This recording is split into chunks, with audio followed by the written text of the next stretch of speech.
Launch of President Obama's health care law. Massive technical glitches have plagued millions trying to get on the government website. President Obama will address the problems at the White House today. And ABC's Rebecca Jarvis has more on what's gone wrong and how it's being fixed. It was supposed to be an easy way for Americans to sign up for health care online.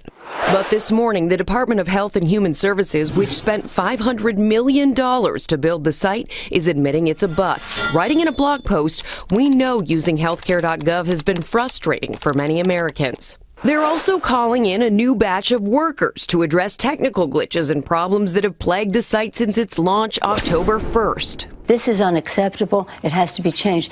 But any system that deals with that many millions of people frequently does have a glitch. So far, 19 million people have visited the site, reporting issues like confusing error messages, broken calculators, wrong information on Medicaid eligibility, and long delays in timeouts. But even when we tried to access the site, we encountered this error, a registration page filled with question marks and incoherent data.